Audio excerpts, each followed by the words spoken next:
With free agency here, I just wanted to take a look back at some of the best and worst free agent signings in Rams history. Stay tuned.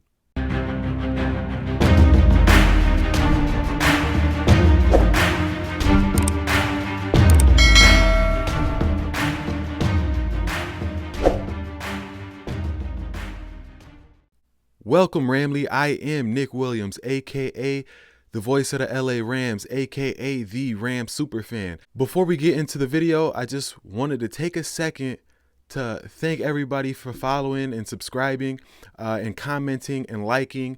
The response to these videos have been great. I never thought in a million years I would get as many views as I've been getting. So thank you. I also just want to ask if you guys can, if you haven't already subscribed, please hit that subscribe button. It really helps out. And you could also hit that bell notification button as well. Therefore, you'll get notified anytime I drop a new video.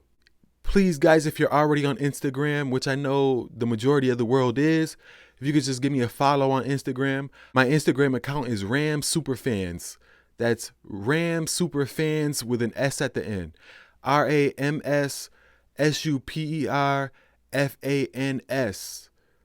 I'm just trying to build a community over there where you could get your Rams news, notifications, and you could just interact with me. I can interact with you guys.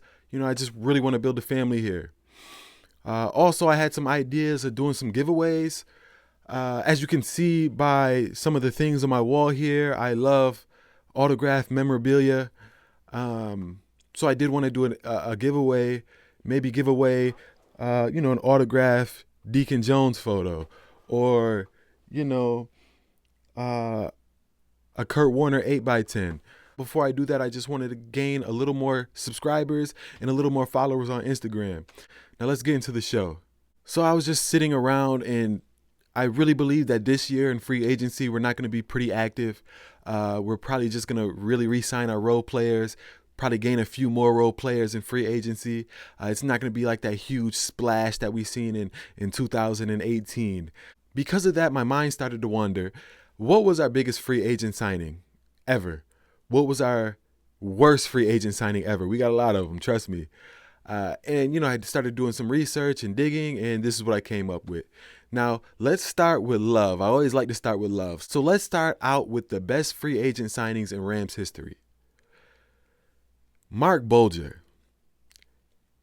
Now, anybody who was watching the Rams in the early 2000s remember Marc Bulger.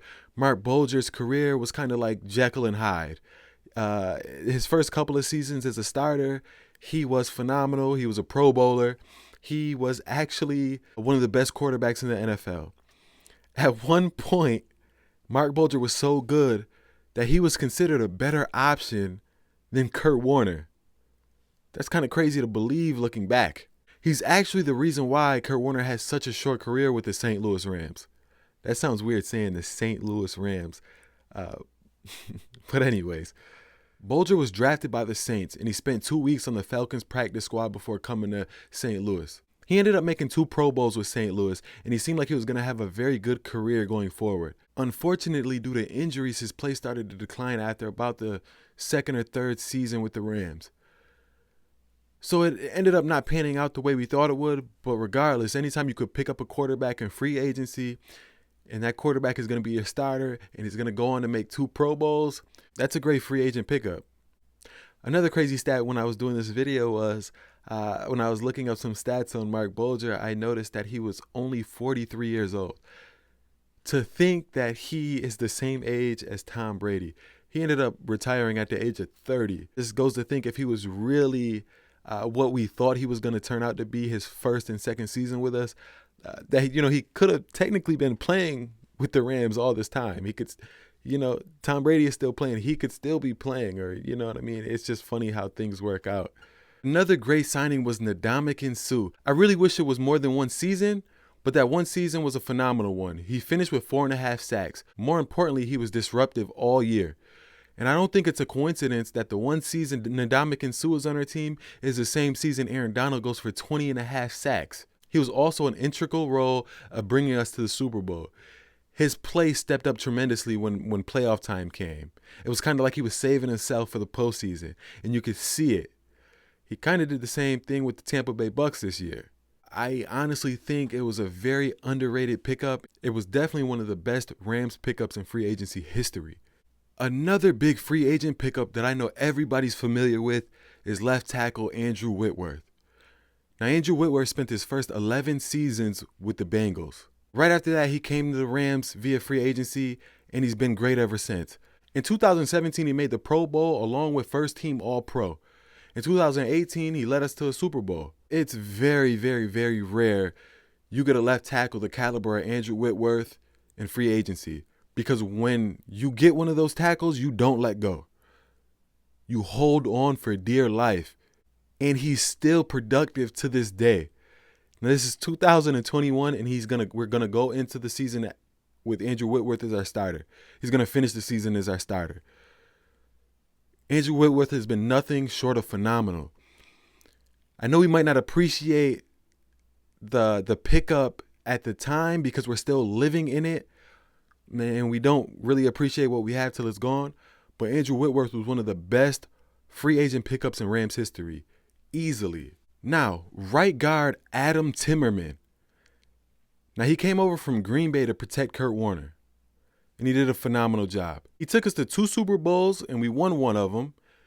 He also made the Pro Bowl and the second-team All-Pro in 2001. Anytime you could get an offensive lineman to come in free agency and produce the way Adam Timmerman did, you can't ask for nothing else. You've done a solid job, and that was a great pickup. Now, another great pickup was the former Oakland Raider linebacker Mike Jones. Mike Jones was one of our more solid linebackers in '99, and he strung together a really good career with the Rams. Mike Jones wasn't a superstar, and his numbers don't jump off the page to you, but he makes this list off of pure consistency. And anytime you get a free agent that's going to make the greatest play in Rams history, he has to make the list.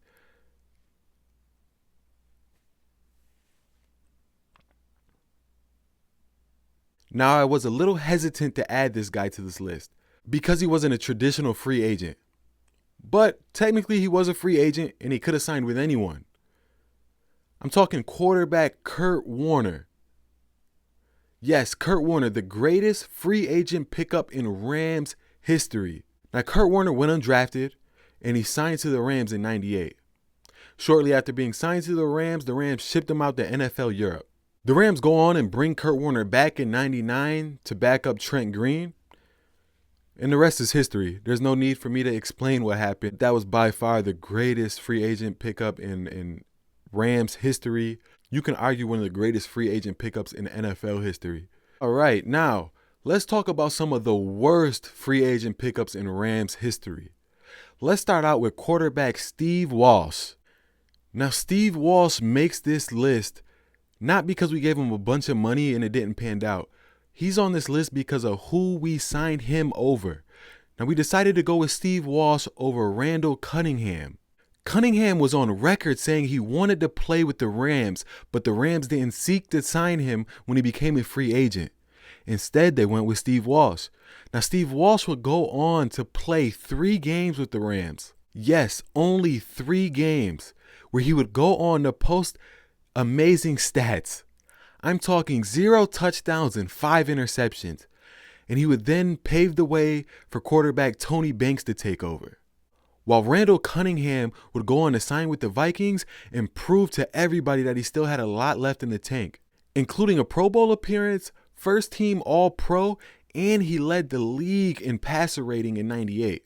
Now, former Buccaneers linebacker Jamie Duncan. Jamie Duncan lands on this list for a similar reason.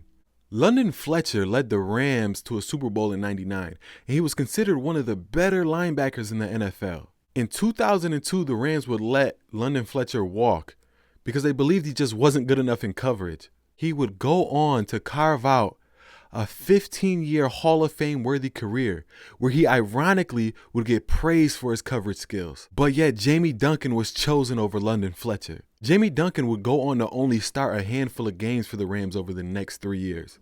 and he found himself out of the league after only playing 4 games in 2004. This was one of the Rams' biggest mistakes. Just a side note, I actually got to meet London Fletcher when I was a child. I was probably maybe 12, 13 years old. I met him at the Buffalo Bills training camp. I live about an hour east of Buffalo, New York. How I became a Rams fan, I'll say that for another time, but I got to meet London Fletcher, and I talked to him for a while, and he couldn't have been a nicer guy.